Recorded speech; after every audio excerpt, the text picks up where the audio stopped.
Bom dia a todos e a todas. Meu nome é Ana Carolina de Souza Aranha, sou Case Manager no Kansas CBC e responsável pela Secretaria 7.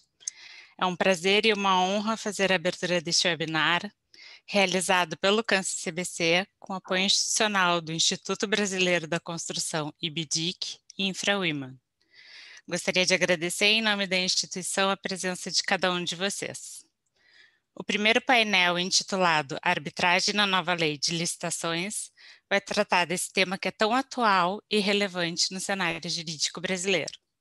E para isso, nós contamos com a presença de Eliane Carvalho, advogada, sócia do Contencioso Cível e Arbitragem do Machado Meyer, Janaína Schoenmaker, gerente jurídica na Companhia do Metropolitano de São Paulo, Ricardo Medina Sala, advogado, sócio de Toledo Marchetti, Oliveira, Vatari e Medina Advogados, Patrícia Kobayashi, secretária-geral do Kansas CBC, e Lucas Fará, advogado associado no escritório de Toledo, Marchetti, Oliveira, Vatari e Medina Advogados, que atuará como nosso moderador.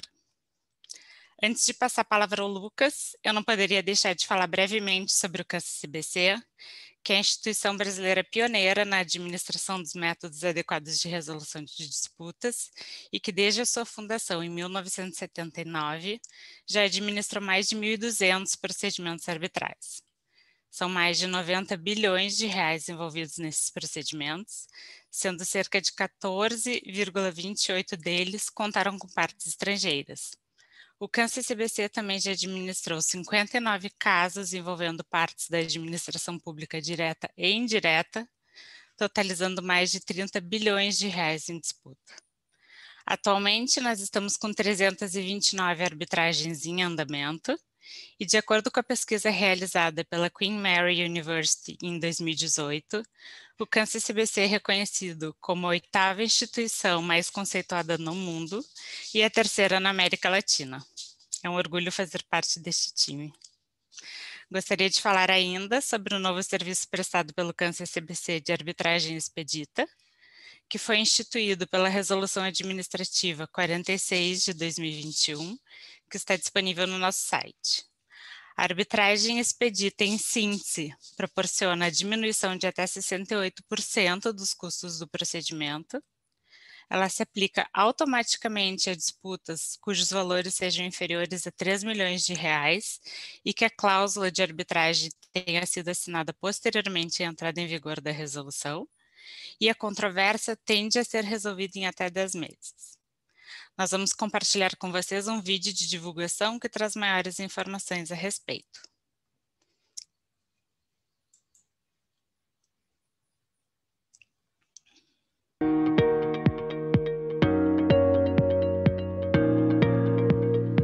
A arbitragem é a escolha ideal para a resolução de disputas de alta complexidade, e nós do Kansas CBC acreditamos que é sempre possível desenhar um procedimento mais eficiente. Pensando nisso, desenvolvemos o procedimento expedito de arbitragem, que oferece maior celeridade, custos reduzidos e a mesma qualidade Kansas CBC. O regulamento de arbitragem expedita é suplementar ao regulamento padrão e é aplicável automaticamente aos procedimentos arbitrais caso o valor em disputa seja inferior a 3 milhões de reais. O regramento é válido para convenções de arbitragem pactuadas a partir de 1º de fevereiro de 2021, ou ainda, caso haja acordo entre as partes. O procedimento será integralmente conduzido de forma eletrônica, contando com modernos mecanismos de segurança virtual. Além disso, será preferencialmente nomeado árbitro único. As mudanças também afetaram os prazos, tornando todo o processo mais célere, principal elemento desta nova dinâmica processual. A redução dos custos da arbitragem é um grande incentivo para as partes do processo. A partir da tabela de custas, notamos uma diminuição de até 68% das custas em comparação ao procedimento padrão.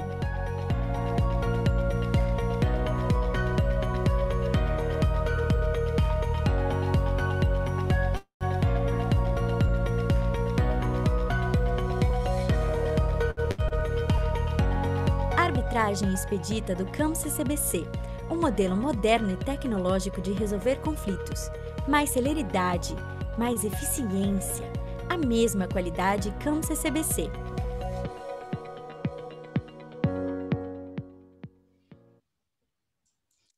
Feitas essas introduções, eu passo a palavra ao Lucas e desejo a todos um evento muito proveitoso. Obrigada.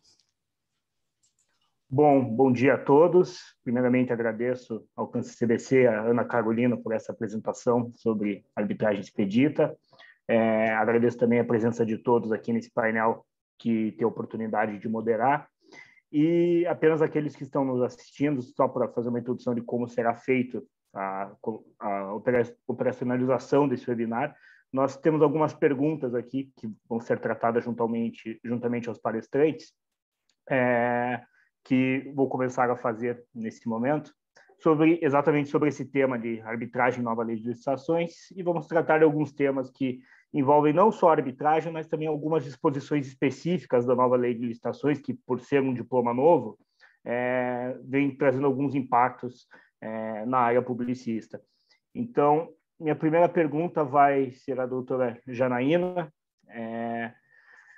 A doutora, como uma advogada interna de uma das principais companhias estatais do estado de São Paulo, com certeza tem muito a nos falar sobre esse novo diploma legal que foi promulgado e sua experiência prática também sobre algumas matérias que corriqueiramente são tratadas dentro de licitação, como, por exemplo, matriz de risco, estruturação na fase prévia de licitação, plano de licitações.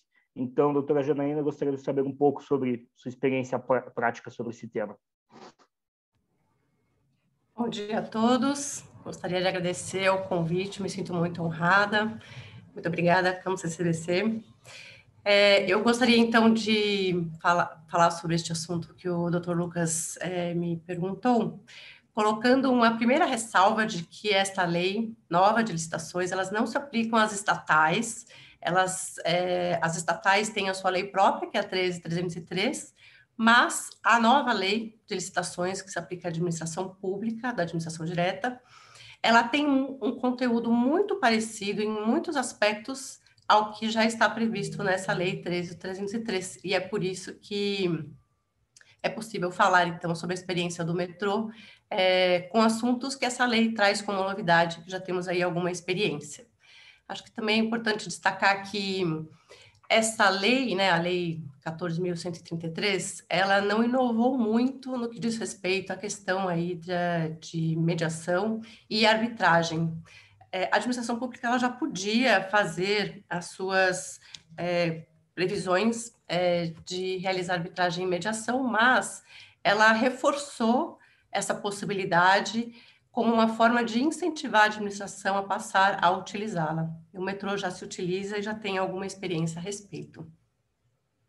Sinto que a lei poderia ter introduzido um pouco mais de segurança jurídica para o administrador poder realizar alguns aspectos relacionados à arbitragem. Por exemplo, prever explicitamente a contratação direta de árbitros e de câmaras, enfim.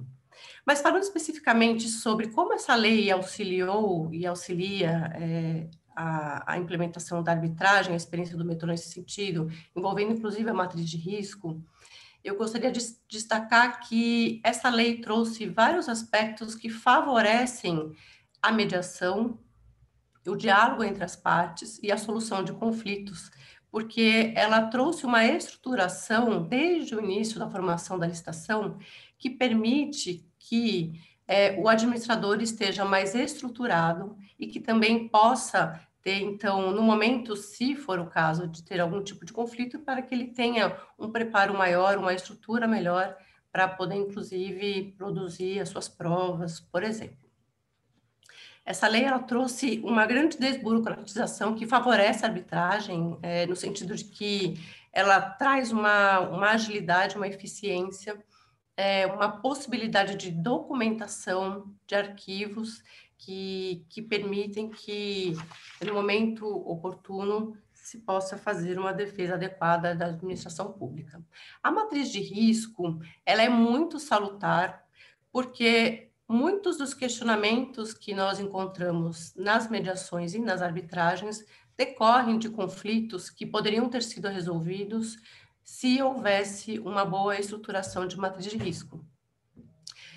Na companhia do metrô, onde trabalho e aplicamos já a 13.303, que, como eu disse, é muito similar nesse aspecto a esta nova lei, nós estruturamos um grande trabalho para que tivéssemos uma matriz de risco muito próxima da realidade e que, de fato, estruturasse e, de fato, disciplinasse a divisão de responsabilidades entre a administração, no caso o metrô, e o nosso contratado.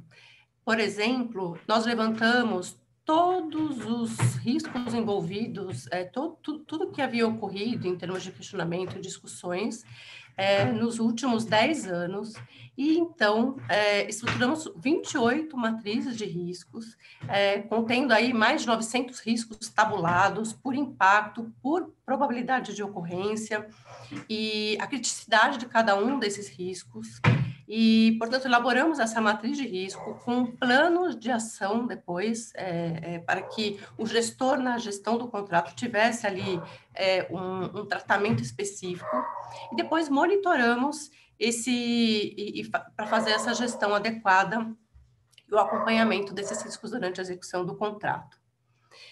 Eu gostaria também de destacar que evidentemente, no momento em que o edital é publicado, todos os licitantes podem questionar essa divisão de responsabilidades. E é muito importante que os futuros contratados participem, questionem, colaborem para que cada vez mais a gente tenha aí uma matriz de risco bem estruturada.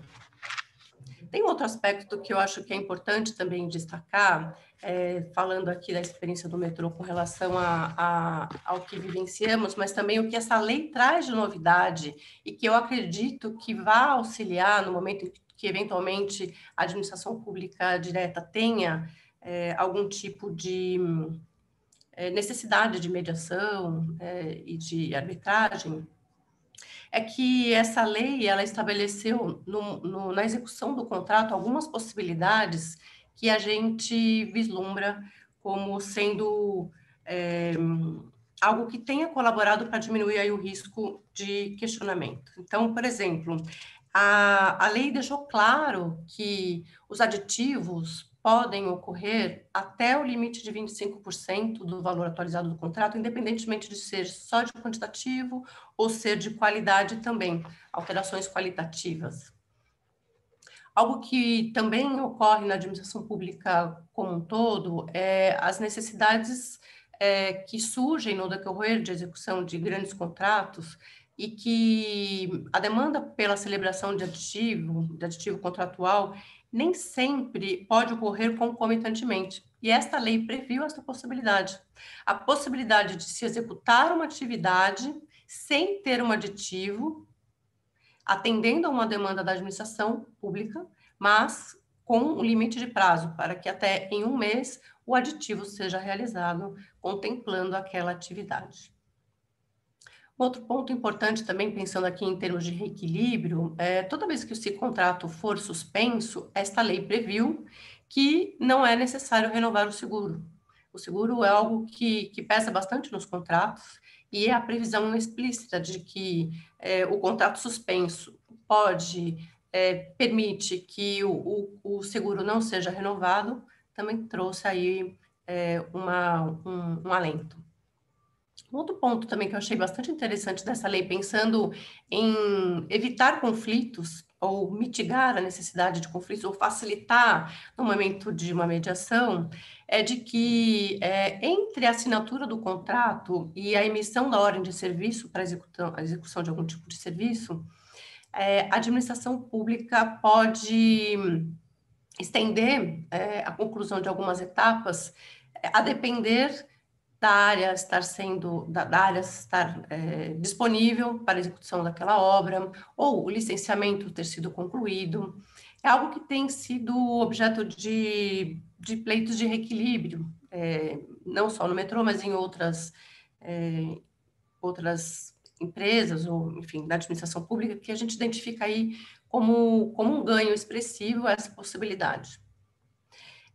Um outro tipo de Uma outra previsão que também achei bastante interessante é que a lei estabeleceu a possibilidade de que, mesmo após o término do contrato, seja possível a realização de reequilíbrio dos contratos. Mas, aqui eu destaco, o pleito de reequilíbrio tem que ser realizado durante a execução do contrato.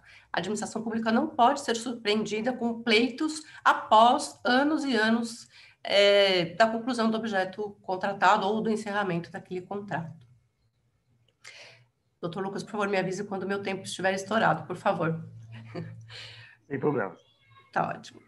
Um outro ponto que também achei bastante interessante, que é algo que a gente vivencia no dia a dia, que é a questão da ordem cronológica de pagamentos. A administração pública, principalmente na pandemia, tem aí uma restrição orçamentária bastante expressiva. E a possibilidade de se estabelecer dentro de cada órgão, a possibilidade de estabelecer a ordem de pagamento de acordo com os critérios que ela estabelecer, algo que me parece muito importante, porque só a administração pública consegue identificar, dentro da sua realidade, qual é o serviço que é mais premente para ela e que ela não pode deixar de ter a sua prestação de serviço, mesmo no momento de restrição orçamentária.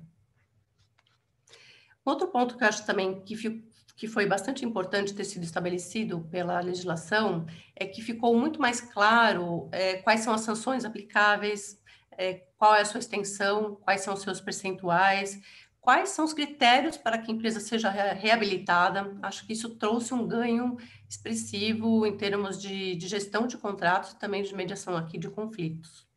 E, por fim, um último ponto que eu queria destacar desse brainstorm que eu quis fazer aqui como introdução é de que essa previsão de step-in que foi previsto para que as seguradoras possam entrar dentro dos contratos, vamos por assim dizer, do serviço de engenharia, e que ela possa depois subcontratar total ou parcialmente a execução do contrato, caso ele não possa ser concluído, seja porque a empresa não conseguiu concluir a obra por diferentes motivos, também me parece muito salutar. É sempre um problema enorme para a administração pública quando uma obra é interrompida porque a empresa quebrou, quando um serviço não é concluído, quando um equipamento não é concluído. Então, essa possibilidade, essa solução jurídica que foi dada pela lei, prevista aqui também, me pareceu muito importante.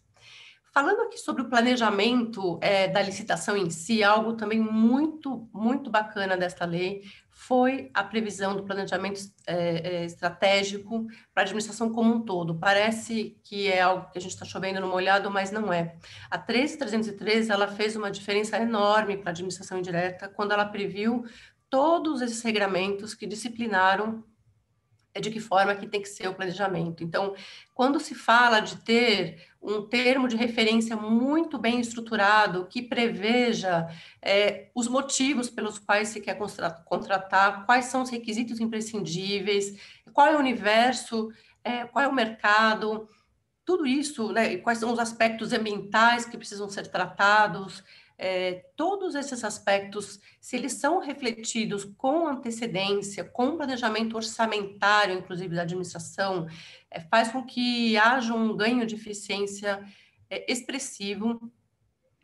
Não é usual que a gente tenha intenção de contratar algo, mas que, por inúmeros motivos, a gente tem aí um alongamento do prazo para que a gente consiga finalmente contratar. É natural que as empresas briguem, é natural que as empresas se socorram do judiciário ou mesmo, enfim, de outros meios de solução de conflitos, mas um planejamento estruturado da administração pública permite que ela faça a gestão de recursos de uma forma muito mais adequada, principalmente no momento aí que a gente tem de restrição orçamentária.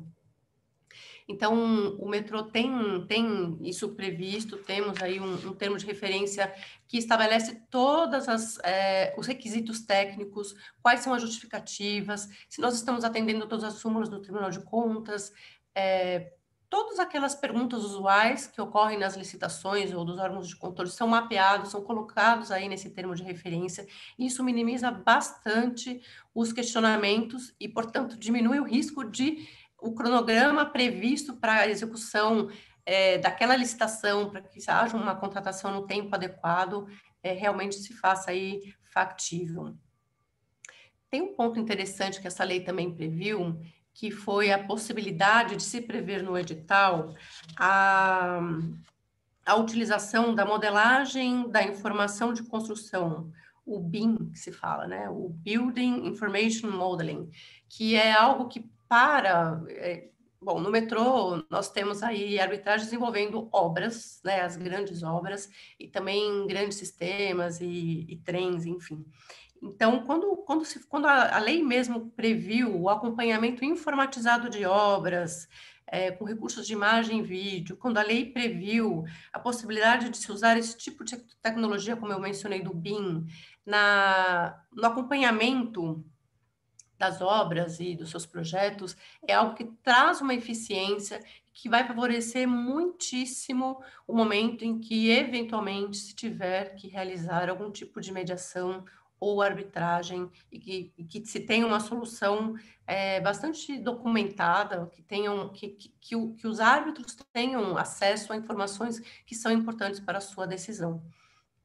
Então, eu vejo assim que nós tivemos um salto de qualidade muito grande com essa lei, com todas essas previsões, não que elas fossem impeditivas anteriormente, mas a sua previsão faz com que a gente tenha uma qualidade muito maior, não só no momento da gestão do contrato, mas principalmente já com a antecipação em previsão de edital e da estruturação interna, na fase interna da licitação, para que a contratação e a gestão depois seja muito mais fácil e muito mais transparente, que também é um princípio bastante claro desta lei.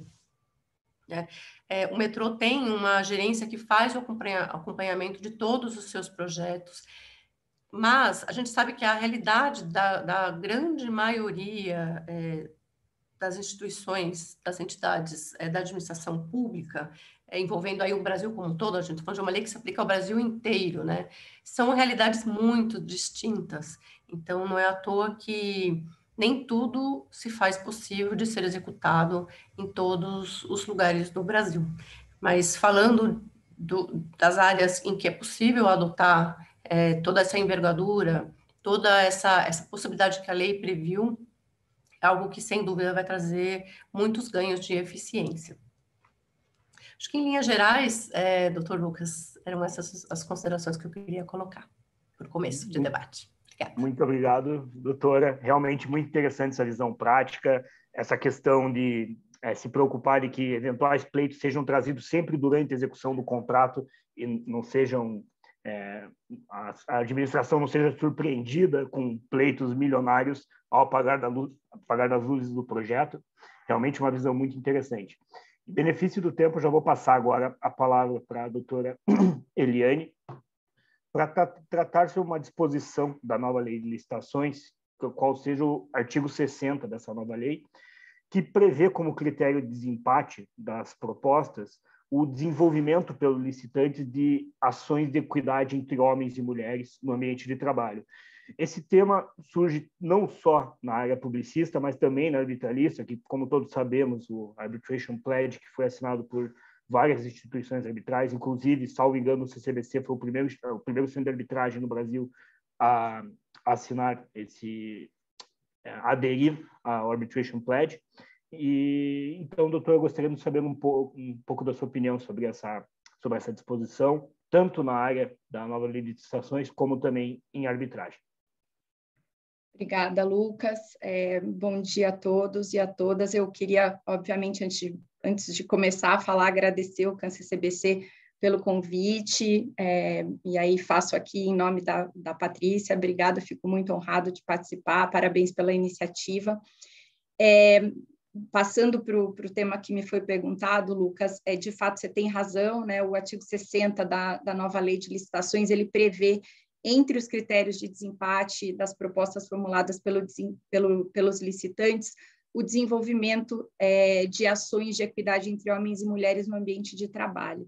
Na verdade, vale mencionar que esse artigo 60 ele traz 4 critérios em grau de hierarquia para serem utilizados para fins de desempate em eventual certame, né? Então, o primeiro critério a disputa final, né? Os licitantes apresentam propostas na tentativa de desempatarem a licitação. O segundo é a avaliação do desempenho contratual do licitante em contratações anteriores, como eles se comportaram, isso também pode ser um critério de desempate.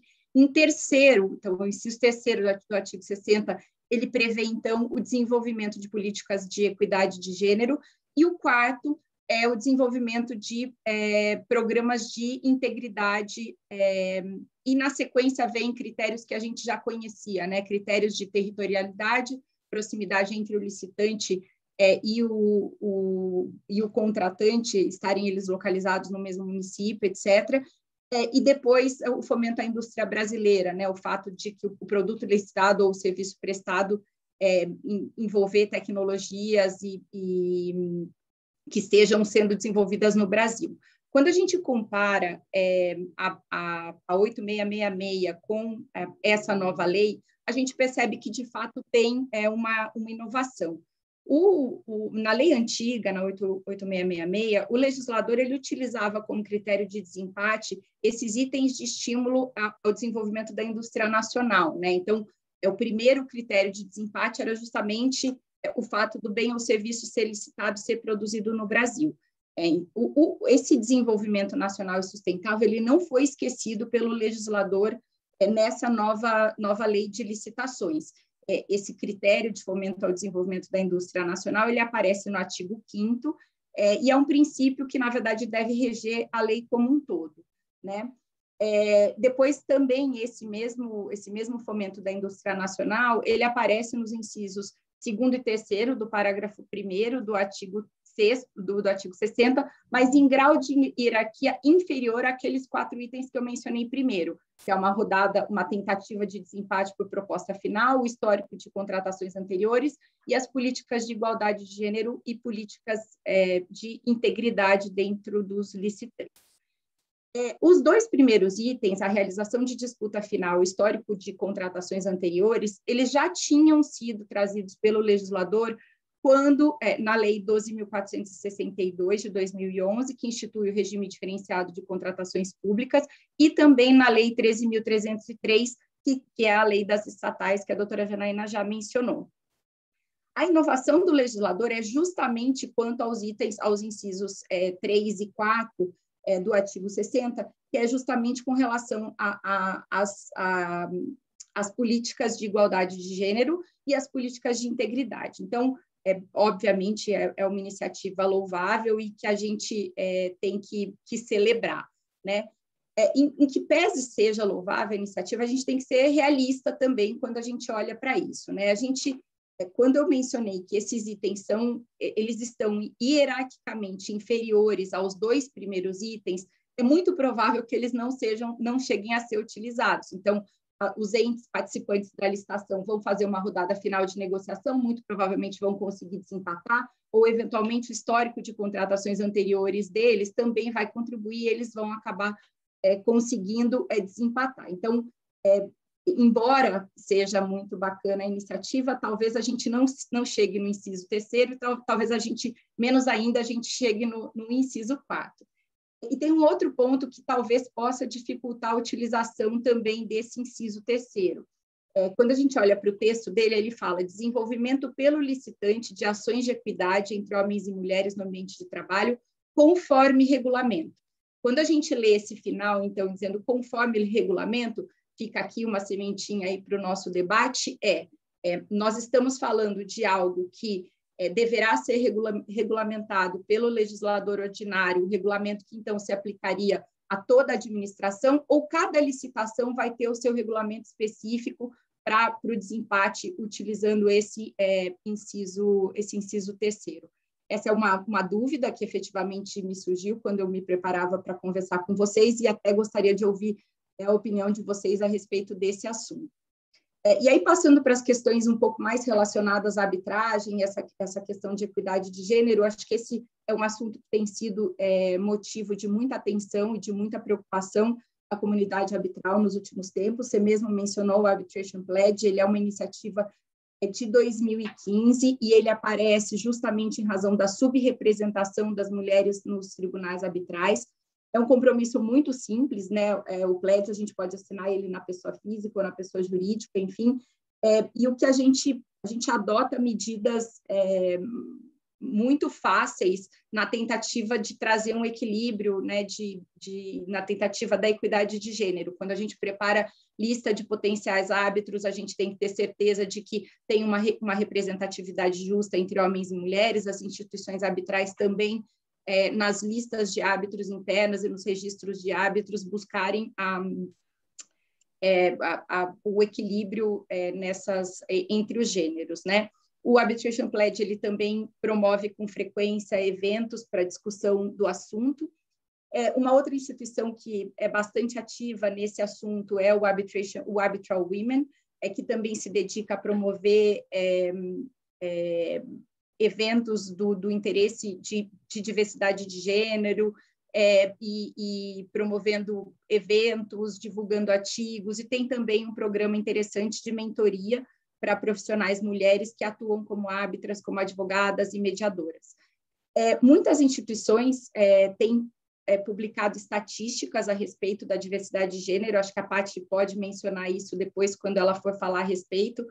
O CANCER-CBC divulgou, em 2018, o seguinte número, dizendo que 27% das indicações de árbitros eram mulheres, e em 2020 a gente chegou em 30,3%. Então, a gente percebe que em 2 anos nós tivemos um aumento pouco expressivo, né? Só 3% de aumento na representatividade das mulheres nos tribunais arbitrais. Uma outra estatística bastante dura, que diz que 33% dos tribunais arbitrais é composto exclusivamente por homens. A CCI também divulgou, em 2019, um recorde, e o recorde da CCI foi de que, em 2019, nós tivemos 21% dos árbitros indicados e confirmados pela instituição eram mulheres. Então, o recorde foi 21%, mostrando aí que a gente, de fato, tem muito caminho a percorrer. E acho que o que a gente espera é que, embora iniciativas como essa do legislador da nova lei de licitações, ela seja louvável, a gente percebe que nós ainda caminhamos em passos de formiguinha em busca aí da equidade real, na esperança, eu acho, de que daqui a uns tempos isso não seja motivo e assunto para um debate, não precise constar da lei, mas acho que, bem rapidamente, esses eram os meus comentários a respeito aí desse inciso 3º do artigo 60 e do Arbitration Pledge. Lucas, eu estou à disposição para a gente falar mais sobre isso nos debates. Muito obrigado, Eliane. Muito interessante essa apresentação. Eu vou aproveitar, então, e passar a palavra para a doutora Patrícia, para talvez tratar um pouco também sobre esse tema do Arbitration Pledge e sobre uma questão que, com a nova lei de licitações, né, muito trouxe, reviveu essa discussão de arbitragem da administração pública, que, inclusive, foi tema de grandes congressos. Acho que, se não me engano, o último congresso físico do SEBAR foi sobre arbitragem na administração pública, então é um tema que realmente vem trazendo muitas discussões, e para que a doutora Patrícia possa trazer sua visão como secretária-geral do CANCER-CBC, tanto sobre arbitragem com a administração pública e também questões de publicidade envolvendo os entes da administração pública que inserem cláusulas compromissórias em seus contratos. Doutora Patrícia, quando... Bom dia a todos. Eu vou tomar alguns minutinhos para fazer agradecimentos. Eu tenho, sim, que agradecer ao BDIC e ao Infra Women pelo apoio nesse evento. Eu agradeço ainda Lucas, Ricardo, Eliane, Janaína e Ana Carolina pela abertura de hoje. Eu confesso que fico muito feliz em participar de eventos do CANCER-CBC. E vejo que a gente cria algumas oportunidades de discutir questões que são importantes e que nos relembram de desenvolvimentos que precisam ser feitos. E aí, faltou um agradecimento à equipe de desenvolvimento institucional do CANCER-CBC pela organização desse evento. Enfim, sobre diversidade, eu acho que vem muito em linha do porquê que a gente resolveu fazer esse evento. Quando se percebe uma movimentação do mercado em prol do desenvolvimento de uma questão, por mais que às vezes a gente perceba que, como a Eliane disse, né, a inclusão desse critério de desempate de diversidade, pode ser que ele nunca seja aplicado, mas é uma questão que vai permanecer na mente de todos aqueles que participarem de um processo licitatório. E isso tem um impacto no mercado. Essa é uma questão que tem um impacto relevante e palpável, e que, de fato, muda a maneira como se percebe o mercado. Pode ser um pouco mais simplório no início, mas certamente é um movimento que muda todos os partícipes e atores. O PLED foi o mesmo. De 2015, o CAN-CCBC assinou e, quando da sua assinatura, estabeleceu critérios objetivos sobre participação de mulheres, a criação de oportunidade para as mulheres na arbitragem, não só na composição dos tribunais arbitrais, que são questões práticas que nós somos muito cobrados na formação e indicação de árbitros nos procedimentos, mas também na participação em eventos. Então, todos os nossos patrocínios, todos os nossos apoios institucionais devem contar com a participação de pelo menos 30% de mulheres como participantes. E aí, eu faço aqui o gancho com o nosso tema, a nova lei de licitações. Eu confesso que eu também, quando li a nova lei, eu fiquei me perguntando, falei, poxa, não foi uma inclusão importante, mas que, assim, na prática mesmo, frigir dos ovos, não tivemos uma alteração substancial, porque a arbitragem já estava presente como método de resolução de conflitos. Contudo, acho que me parece que da mesma maneira que todas as alterações legislativas, elas têm um impacto no mercado. Então, o mesmo aconteceu com a atualização da Lei de Arbitragem Brasileira em 2015. Então, quando da inclusão daquele dispositivo legal permitindo a participação da administração pública nos procedimentos arbitrais, pensei, e acho que talvez muitos das pessoas que trabalham com arbitragem, não há alteração alguma, afinal de contas, temos desde o caso Laje a participação da administração pública. Contudo, se você se der o trabalho de analisar um pouco o número de procedimentos arbitrais que são iniciados com a participação da administração pública, você percebe uma alteração substancial desse cenário. As arbitragens com a administração pública antes de 2015, ainda que permitidas e existentes, elas não vinham em número. Então, de 2015 para cá, por exemplo, a gente tem no CAN-CCBC uma média de 8% de procedimentos iniciados, uma média de 8% dos procedimentos iniciados no CAN-CCBC contam com a participação da administração pública. E em 2021, a gente já tem 14% dos procedimentos iniciados no CAN-CCBC contam com a participação da administração pública. E aqui eu estou falando de administração pública direta e indireta. Uma outra percepção, eu acho que tenho até um slide para ficar mais ilustrativo. Lucas, me corte também, por favor. Eu consegui?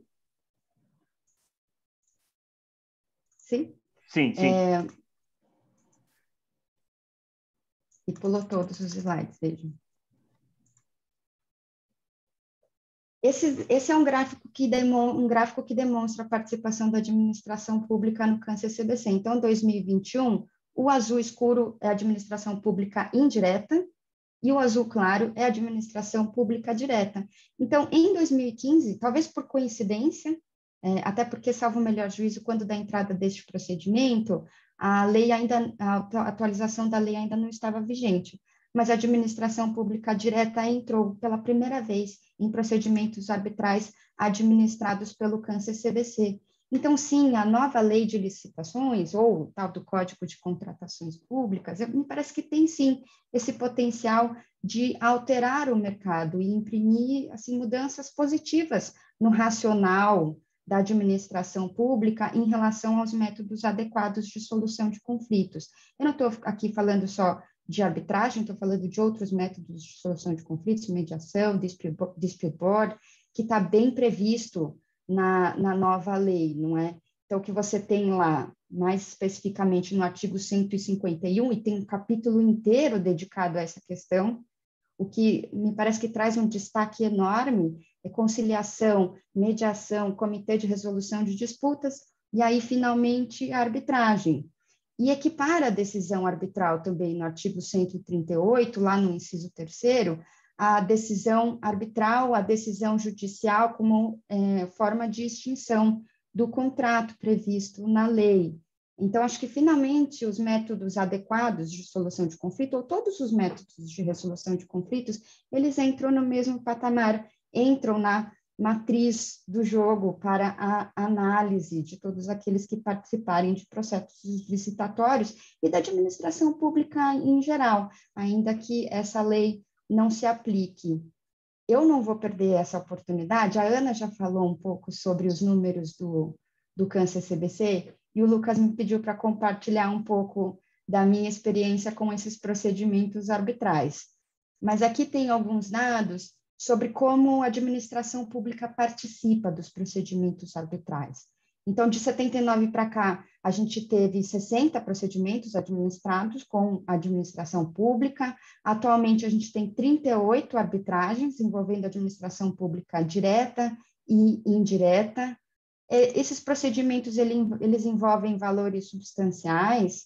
Então, dos 60 procedimentos, são 36 bilhões de valores em disputa, e dos 38 que a gente tem atualmente em andamento, você tem 16 bilhões em disputa nesses casos. Então, são casos realmente mais complexos. Então, você tem alguns atores que falam, eu vou citar aqui, o André Junqueira, ele faz uma matriz sobre como você escolhe em quais contratos você poderia aplicar a arbitragem, e me parece que a administração pública tem sido muito feliz na inclusão da arbitragem como método de solução de conflitos para aqueles casos mais complexos, que esse método ele seria bastante adequado, não que para outros não sejam, mas hoje é a tradição que a gente tem, que os contratos mais complexos são mais afeitos a esse método de solução de conflitos que conta com esses especialistas para a resolução dos casos.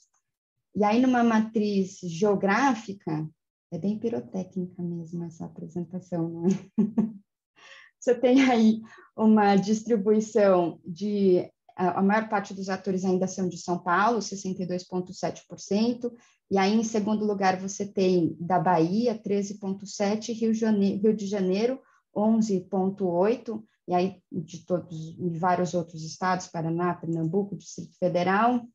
E, por fim, um dado que a gente não divulga com muita regularidade, que acho que vale a pena dentro desse estudo, né? Dos procedimentos encerrados em 2020, com a participação da administração,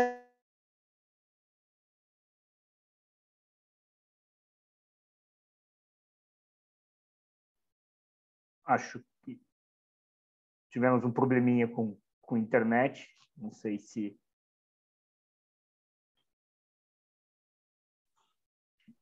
Bom, vamos ver se a gente consegue resolver esse problema na internet, mas realmente um ponto muito interessante foi trazido pela Patrícia, principalmente porque, como a gente vê nesse slide, grande maioria terminou em acordo. E acho que quando tratamos de arbitragem com a administração pública, né, e pelo fato de envolver gestores públicos, o acordo parece ser um caminho um pouquinho mais distante do que se fosse uma arbitragem só privados. Então, realmente, umas estatísticas bem interessantes que foram trazidas, que mostram que realmente há, sim, possibilidade de acordo em arbitragem envolvendo entes da administração pública, que isso não é um tabu.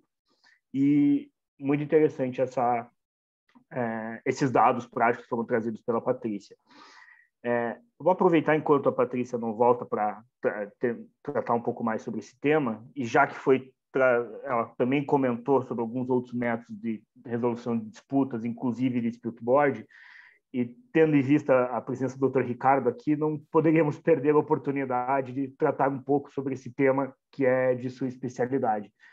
Então, Dr. Ricardo, o senhor, como um ferrenho defensor do dispute boards, não só no Brasil, mas também no âmbito internacional, gostaríamos que o senhor tratasse um pouco mais sobre essa questão envolvendo os entes da administração pública, quando quiser.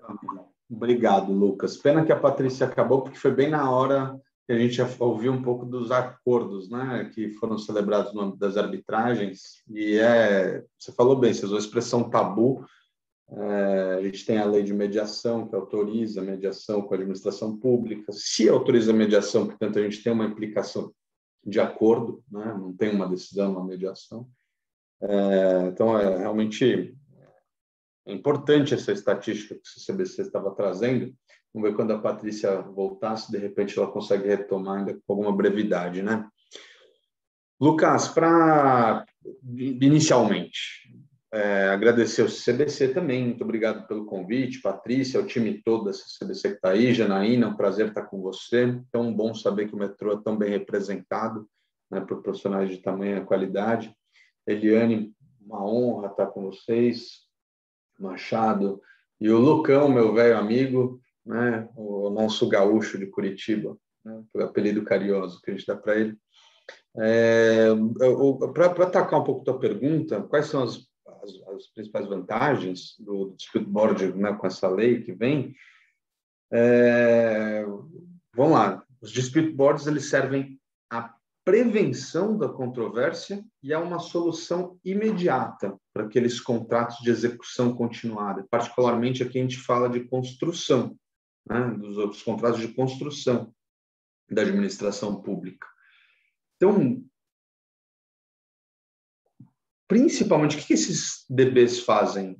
Qual que é o grande negócio deles? Eles permitem que as obras sejam concluídas dentro do prazo estipulado, contratualmente, planejado, e dentro do orçamento. Óbvio que essa vantagem ela deve valer para todos, seja privado, seja público, mas para o público, a gente tem aí uma relevância talvez um pouco mais considerável.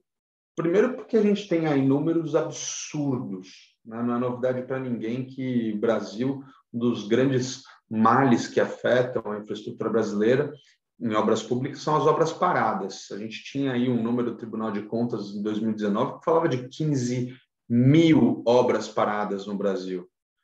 O CNJ, no começo desse ano, tentou fazer uma força-tarefa para reativar mais de 4 mil obras paradas. Assim, eu tenho a convicção plena, e não é simplesmente algo que vem... porque tem estudo, tem experimentos que dizem que se a gente tivesse um DB instalado nessas obras, a gente não teria essa paralisação toda, o negócio já teria sido concluído. Então, para atacar essas vantagens, eu acho que vale a pena a gente destacar alguns pontos. Vamos tentar gravar aqui no cerebelo questões que são relevantes para a gente considerar essas vantagens dos dispute boards e, particularmente, o reflexo que tem essa legislação nova, né, para os métodos de solução de controvérsia. Primeiro, os dispute boards, como eu falei, são úteis aos contratos de execução continuada e, particularmente, os contratos de construção. E por que isso? Porque tem uma regrinha, é uma regra indiscutível, que não se consegue escapar. Toda obra tem controvérsia, toda, sem exceção. Se você fez uma reforma no seu banheiro, você sabe que teve dificuldades com o seu empreiteiro. O camarada que entregar a obra em 3 semanas, ela entregou em 6. O azulejo que era para ter sido entregue não foi entregue, era outro. O preço aumentou. Alguma coisa aconteceu. Ainda que se tenha observado com rigor, algum pepino acontece, não tem conversa. E se algum pepino acontece, será que realmente a gente tem que ficar preso àqueles métodos que já estão sedimentados aí, como o foro comum, mesmo a arbitragem? Será que não tem alternativas? É claro que tem. Né? Existe o dispute board justamente porque ele vem para dar ou seja, para prever essas controvérsias, ou seja, para dar uma solução instantânea. É isso que é legal do dispute board. Né? Que mais? Outra coisa que tem que ficar gravada aqui no nosso cerebelo para a gente considerar essa vantagem. O índice de reversão, né, é meio chover no molhado, mas o índice de reversão das decisões dos dispute boards é ridículo. A gente está falando de 1%. Se a gente tiver que questionar uma decisão do DB na justiça normal, ou na justiça estatal, ou na arbitragem, a gente vai 1% dela vai conseguir ser revertida. Está gravado esses dois conceitos? Muito bem. Então, eu vou trazer, como assim não sou eu que estou falando, a gente vai pegar um pouco a experiência lá do Canal do Panamá. O Canal do Panamá é uma obra super complexa, um pouco mais difícil que fazer uma obra do banheiro, e ainda assim o pessoal conseguiu concluir a obra consideravelmente dentro do prazo, dentro do orçamento. Não foi à toa, óbvio que tinha uma super engenharia ali aplicada, mas também tinha os dispute boards. E o dispute board ali na obra do Canal do Panamá foi acionado 10 vezes. 10 vezes. E aí a pergunta, né, é uma brincadeirinha que a gente costuma fazer, quantas vezes a gente acha que as decisões do dispute board foram levadas à jurisdição, à arbitragem, para tentar reverter? Todas, as 10 vezes. E aí a pergunta que se faz é, para que serve esse tal de dispute board se toda hora tem que jurisdicionalizar depois? Ué, serve para aquilo que eu falei, para entregar a obra dentro do orçamento e do prazo. De fato, a obra do Canal do Panamá foi entregue dentro do orçamento e do prazo. Ah, tá certo que jurisdicionalizou mesmo. Mas será que a gente não ia para uma arbitragem anyways no meio do caminho? Será que a gente não ia ter que bater na porta do judiciário anyways no meio do caminho? E atravancar tudo? Porque a gente sabe que uma arbitragem é complexa, não é um negócio que dura 3 meses como um DB. Né? O judiciário é difícil. Então o DB serve para isso. Qual que é a vantagem? A vantagem é que está no DNA das contratações públicas, particularmente as de obras, os dispute boards. Porque o interesse público precípuo, se é que a gente pode falar de interesse público precípuo, o interesse público é sempre indisponível, é permitir que o cidadão, que a coletividade usufrua, se utilize daquele bem dentro do momento para qual ele foi planejado, dentro do orçamento, que se respeite o erário, mas que principalmente que a obra seja concluída. Mas se a gente não tem condições até hoje, e o Brasil demonstra, nós não temos condição de entregar a obra dentro do prazo do orçamento, a gente paralisa a obra. É isso que o Brasil faz, o Brasil é bom de paralisar a obra. Se o Brasil é bom de paralisar a obra, então tem uma ferramenta que apareceu aí, que a Lei de Nova de Licitações trouxe, que é o DB, o Dispute Board. Então está de parabéns a nova legislação de licitação. Né?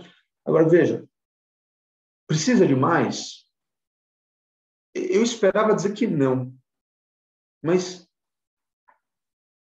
quando vinham me perguntar, Medina, por que você fez a tal da lei lá de São Paulo? Por que você não estragou as coisas? Precisava de lei para o dispute board? Eu falei, gente, a lei de arbitragem, 1307, de 96, ela previa especificamente que a administração pública podia se utilizar de arbitragem? Não. E quantas não foram as questões levantadas por tribunais de contas e por varas cíveis sobre varas judiciárias sobre a possibilidade de se utilizar a arbitragem de administração pública? Inúmeras. A gente enfrentou um monte de dificuldade. Até que em 2015 veio a lei para dizer, escuta, acabou esse papo aí, está permitido. Quer dizer, a gente precisa, de alguma maneira, dar um conforto para o gestor público poder se aproveitar dessa ferramenta. Senão não tem. Gente, agora vem a lei de licitação e o próprio Tribunal de Contas da União falando, está de parabéns a lei de licitação, está bacana, isso aí já pode, está na lei de licitação, mas não vai usar, sabe por quê? O Tribunal de Contas não permite que você use o dispute board, porque não está regulamentado. Faz favor, né? É de novo o mesmo papo. A gente dando mão em ponta de faca, um negócio bom para conselho, não pode, porque o órgão controlador diz que não pode. Uma loucura isso. Então tem que fazer uma regulação, olha, vamos tentar, sem engessar o que é para ser flexível. Mas vamos tentar. Agora, nesse sentido, é bom que o Tribunal de Contas comece a ficar um pouquinho esperto, porque tem o artigo 21 da Lei de Chocolate, a Lei Lindbe, que é a Lei de Introdução às Normas do Direito Brasileiro, que já fala o seguinte, olha, controlador, se você quer dizer aí que não pode, você quer cancelar um ato aí, Olha, justifique bem, hein? Mas justifique bem e diga também por que você vai por um lado e não vai por outro. Porque, gente, não faz sentido a gente saber que tem uma ferramenta que tem aí 40 anos de uso no mundo, que tem uma aproveitabilidade fantástica, que não permite que a obra emperre, que a obra pare, e a gente não se aproveitar porque a gente tem dúvidas sobre a aplicabilidade legal do negócio. E não tem mais dúvida, a lei de licitação está aí, tem jurisprudência boa pra caramba já para o dispute board. Lucas, tem tempo ainda ou é melhor parar por aqui? Não, tem mais um tempinho. Então, só para falar dessa jurisprudência, regulação, mínimo, vamos fazer um pouquinho só para dar segurança para o administrador público, mas tem um autorizativo legal, agora indisputável, certo? Falar o que o Tribunal de Contas falou ali, para mim é um absurdo. Ainda bem que o pessoal tá se ligando mais que tem um negócio, acho que vai voar, né? A jurisprudência, né, aquela nova que saiu aí, foi um caso, o Janaína conhece bem, foi um caso do metrô, que trouxe uma segurança jurídica muito boa para o dispute board, né? O metrô, quando não se contentou com uma das... O metrô aproveitou todas as decisões do dispute board naquele caso, todas eram diversas, mas uma ele não gostou muito. Se não gostou, tem que judicializar, fez muito bem o metrô. Só que o metrô foi lá e bateu na porta do juiz e pediu uma liminar para suspender os efeitos da decisão DB, né? O que a gente fez? Não, a gente foi lá brigar com a Janaína. A gente foi lá falar para o juiz, falar, excelência, se você der essa liminar aí para esses caras, aí ferrou, porque a decisão tem que ser ali, no momento, senão acaba o ideal do dispute board. Depois a gente discute, como aconteceu lá no Canal do Panamá. A gente vai trocar essa ideia lá na jurisdição, a gente vai bater esse papo. A gente vai discutir. Mas a decisão, nesse momento, não pode atravancar a obra. Então, não dá para ter liminar. Aí o juiz olha para a gente e fala assim, escuta, mas esse DB, dispute board, é isso? O que é esse negócio de dispute board? É administração, é órgão público? Eu falei, não é órgão público. Isso não é órgão público, isso aí é o DB. Aí o cara não queria estudar muito. Então, ele falou, não, olha, é indúbio pro erário. Isso daí, é direito indisponível, onde já se viu. A arbitragem passou por isso, gente. A arbitragem passou por isso. O DB está passando agora. Aí, por sorte, a gente foi lá bater na porta do desembargador e o desembargador reviu. E ele falou, senhores, fumaça do bom direito, se ela emana de algum lugar, não é do juiz ali de primeiro grau, não entende nada da obra, não está presente, o DB está lá. Os caras manjam daquele negócio, estão presentes, recebem periodicamente informações, acompanham. Se alguém tem uma fumaça de bom direito, ela é da LDB. E aí dali surgiu o tal do indúbio pro dispute boards, né? Então, assim, a regulação está se construindo, a gente tem uma autorizativa legal, tem as vantagens, Lucas, estão aí. Vamos entregar a obra dentro do prazo do orçamento. É isso, Lucas. Bom, muito obrigado, Medina, pela apresentação. Eu vou também, talvez, se a doutora Janaína quiser tratar um pouco desse caso, também será muito bem-vinda. Só queria, antes de voltar a palavra à doutora Patrícia, que acho que tivemos um probleminha ali, já que já foi sanado, e estávamos falando um tema ali que foi muito interessante, que realmente uma das estatísticas que foi trazida sobre como funcionam as arbitragens com a administração pública me surpreendeu pessoalmente, que foi o elevado número de acordos, né? Pois tratando de arbitragem com a administração pública, às vezes o acordo pode parecer um pouco mais distante do que uma arbitragem privado-privado, entre partes privadas. Então, doutora Patrícia, se quiser complementar essa apresentação, tem a palavra. Muito obrigada. Eu queria ouvir a Janaína, se ela quer falar, mas eu posso terminar assim, eu peço desculpas, eu tive um problema técnico aqui, foi um problema da Patrícia, não foi um problema do Câncer CBC, vejam.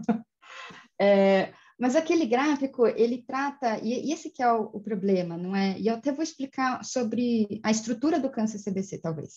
Quando a gente fala em administração pública, e a gente fala em arbitragem e administração pública, as pessoas juntam muitas empresas e muitas disputas diferentes dentro desse escopo. Então, esses procedimentos que eu tratei, que você tem quase 66% dos procedimentos se encerraram por acordo, com ou sem sentença homologatória, eles incluem administração pública indireta, sociedades de economia mista, que são procedimentos que, em última instância, não são sequer tratados de maneira diferente pelas instituições arbitrais, pelo CANCE-CBC, certamente que não.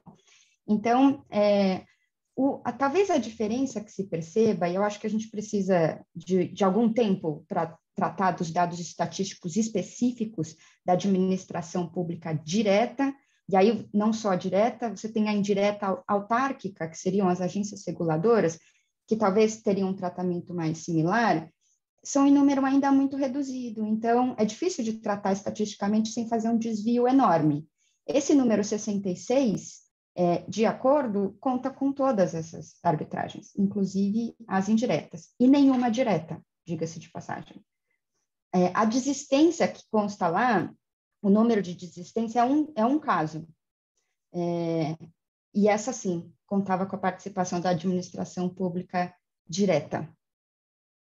Então, os números, eles têm essa questão que a gente precisa avaliar com mais detalhe, perguntar mais sobre o escopo.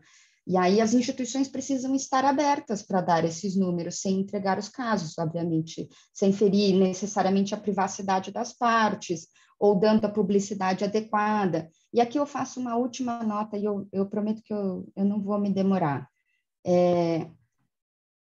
Quando se fala em arbitragem com administração pública, muito se fala sobre transparência, sobre publicidade, e eu confesso que fico satisfeita que essa lei tenha trazido uma questão sobre transparência, e que em outro artigo, tudo bem, com um escopo diferente, com uma aplicação diferente, tratando sobre publicidade. Acho que existe uma expectativa da administração pública, não só a publicidade dos dados do processo, que vão ser realizadas de acordo com a necessidade de cada ator, mas acho que há uma expectativa sobre transparência de procedimentos, porque não são conceitos que se confundem. Acho que a arbitragem, ela deve, na guarda da sua legitimidade como método de solução de conflitos, de aprimorar ferramentas de transparência sobre os procedimentos internos. Então, eu não estou falando aqui só do CANCE-CBC, acho que todas as instituições, a CCI tem feito isso muito, muito bem, a Corte Permanente de Arbitragem, a Estocolmo, a Hong Kong, todas essas instituições trabalham para dar legitimidade ao procedimento, e aqui que está um dos grandes papéis que as instituições têm para isso. No CANCE-CBC, que segue as melhores práticas internacionais, no sentido de dar mais transparência ao procedimento, a gente teve regras de interpretação do nosso regulamento antes da atualização da lei de arbitragem, a resolução de 2014, a atualização de 2015. A gente deu um primeiro passo para ajudar as partes que têm procedimentos com a administração pública direta, dando publicidade sobre a existência do processo, a data de entrada, o nome das partes, mas sem invadir a privacidade das partes, e dando a dica de que cada procedimento, isso deve ser definido em cada procedimento no termo de arbitragem, com as partes, com o tribunal arbitral, e que caberá a nós, instituições, darmos o apoio necessário para que essa publicidade se veja na prática concretizada. Esse é o nosso papel. E aí, no terceiro, e aí eu dou outros 3 pontos que eu já ressalto. Todas essas instituições que eu mencionei, e a maior parte das brasileiras, também adotam providências nesse sentido. A publicação dos tribunais arbitrais, os procedimentos arbitrais em andamento, que me parece que é uma informação muito relevante para todos os atores, incluindo a administração pública. Você tem publicação de dados estatísticos sobre o processo, cada vez mais detalhados, talvez cada vez mais focados na administração pública, que me parece que também é um anseio. E aí, por fim, um ponto que acho que também interessa a todos é a publicação das decisões arbitrais. Não se sai publicando decisões arbitrais por livre e espontânea necessidade publicitária das instituições, mas acho que um estudo adequado sobre como isso deve ser feito, pode ser feito, deve ser conduzido com mais cautela por todas as instituições. E nós estamos fazendo isso num projeto de grupo de pesquisa com a Universidade de São Paulo, para determinar metodologias de publicação. E tudo isso acho que vem num conjunto que traz essa legitimidade que tanto se espera para todos os atores, e aí agora acho que cada vez mais com entes da administração pública. Enfim, acabei me alongando um pouco, mas era isso que eu queria contribuir com nessa discussão. Obrigada, Lucas. Muito obrigada, Patrícia. Bom, eu vou voltar. Primeiro, eu vou perguntar se a doutora Janaína tem algum comentário sobre essa questão do dispute board envolvendo o metrô. Se não me engano, foi uma decisão de 2018 ou 2019. Caso queira comentar um pouco sobre esse caso também, a palavra é sua. Obrigada, Lucas. Calma, Ricardo, calma. Eu acho que, só para a gente também não entrar muito na minúcia do caso, mas queria fazer um destaque que realmente a dispute board tem sido muito proveitosa para a companhia. Nós tivemos, infelizmente, vários problemas que ensejaram a paralisação de algumas obras, e é toda uma questão também de amadurecimento. Então, essa lei, quando ela fortalece a questão da arbitragem, da mediação e da dispute board, ela precisa de um tempo de maturidade, né? Quem for adotar vai ter um período de amadurecimento dos conceitos e da própria operacionalização. Por que eu estou dizendo tudo isso? Porque temos, sim, a felicidade de termos uma dispute que tem sido muito boa, tem sido muito proveitosa para a companhia, que, dentre algumas questões que envolveram a dispute, tem este caso que foi judicializado, mas a dispute tem cumprido a sua função preventiva de evitar que a obra fique paralisada, porque não tem coisa pior do que uma obra paralisada. Quem sofre mais não é a administração pública, é a população que deixa de receber aquele serviço, o governo que paga por aquilo, todos nós que pagamos, enfim. Então, eu acho que assim vale destacar que a composição da dispute, né, os integrantes também fazem muita diferença. É uma questão de você também construir a confiança das partes no que está sendo colocado, no que está sendo discutido, da forma que está sendo conduzida. Especificamente deste caso, qual foi o entendimento do metrô? Por que o metrô judicializou? Nós entendemos que, no caso, envolvia uma questão ambiental e que era necessário uma produção de provas que era incompatível com a posição dada pela solução dada pela dispute, e que tem como princípio uma celeridade, que no nosso entendimento, esta celeridade era incompatível com a necessidade de uma produção de provas que, no entendimento da companhia, poderia trazer um resultado diferente. Então, acho que eram essas considerações. Obrigada. Obrigado, Janaína. Vou passar agora para mais uma pergunta a ser elaborada a doutora Eliane, que são sobre dispositivos relativos à corrupção com entes da administração pública trazidos pela nova lei de licitações. Poderia tratar um pouco sobre esse tema? Obrigado. Obrigada, Lucas. Agora a gente muda completamente de assunto, mas ele não é menos interessante, né? Essa questão da corrupção, ela acaba aparecendo na nova lei de licitação e ela expressa, na verdade, talvez a intenção do legislador de não mais combater a corrupção só com a persecução penal, só depois que a corrupção efetivamente acontece, né? Ela acaba aparecendo na nova lei de licitação, me parece, na intenção de prevenir a corrupção, fomentar a criação de programas de integridade, talvez na tentativa de impedir mesmo a prática de corrupção. Esses dispositivos que aparecem na nova lei de licitação, eles acabam reproduzindo ou fazendo coro com algumas disposições que já apareciam em convenções internacionais, das quais o Brasil é signatário, e aí só para citar a Convenção da OCDE sobre combate à corrupção dos funcionários públicos, estrangeiros em transações comerciais internacionais, é uma convenção de 97, que foi ratificada pelo Brasil em 2000, também a Convenção das Nações Unidas contra a Corrupção, que é uma convenção de 2003, que foi ratificada pelo Brasil em 2006, e, obviamente, também faz coro aí com os dispositivos da Lei 12.846, a Lei Anticorrupção, que é brasileira mesmo. esse assunto da corrupção ele acaba aparecendo em alguns artigos, né, da nova lei de licitações. Só para ilustrar os nossos debates, eu vou mencionar alguns. Então, um dos primeiros em que ele aparece é o artigo 25, parágrafo 4º, em que o legislador cria a obrigatoriedade de que o vencedor de uma licitação de grande vulto, então contratações acima de 200 milhões, ele tem prazo de 6 meses da celebração do contrato para a criação de um programa de integridade. Aqui, nesse parágrafo 4 do artigo 25, tem aquele mesmo problema que eu mencionei lá em cima, quando eu falei da eficácia imediata do dispositivo. Aqui, da mesma forma, o legislador diz que essa criação desse programa de integridade vai acontecer conforme regulamento que disporá sobre as medidas a serem adotadas. Aqui também vem a dúvida de que, se esse regulamento ele vai ser editado pelo legislador ordinário e vai servir para todas as licitações, ou se, eventualmente, cada licitação vai ter o seu regulamento a respeito desse assunto. Não sei qual que é a opinião de vocês a respeito disso, mas é uma preocupação.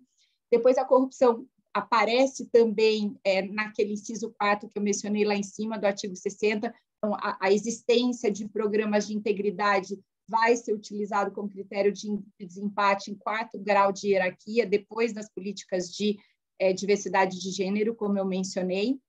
Depois, esse mesmo assunto, ou a prevenção à corrupção, ele aparece também no artigo 169 seguintes, em que a gente verifica um controle das contratações públicas na forma de linhas de defesa. Então, esse artigo acaba trazendo alguns pilares de controle, como a criação de estruturas de governança e controle dentro dos órgãos da administração e das entidades contratantes, apoio dos órgãos de controle interno da administração, como o Tribunal de Contas, responsabilização direta da alta administração, dos órgãos e entidades contratantes pela boa governança da contratação, adoção de medidas de mitigação de risco, como aperfeiçoamento dos controles internos, quando verificada hipóteses de improbidade, treinamento e capacitação dos funcionários para fiscalização da gestão contratual, que está previsto no artigo 173. Me parece bastante claro que o legislador reconheceu mesmo a importância de uma atuação forte dos próprios administradores, dos servidores efetivos, dos funcionários dos órgãos e entidades contratantes na fiscalização e gestão dos contratos celebrados com o poder público, e ele buscou concretizar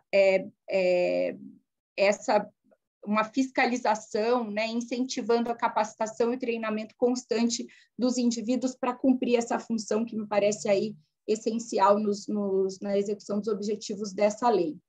Além dessas questões que são mais preventivas, que eu mencionei acima, a nova lei trouxe também alguns dispositivos que tratam da integridade e da corrupção na perspectiva de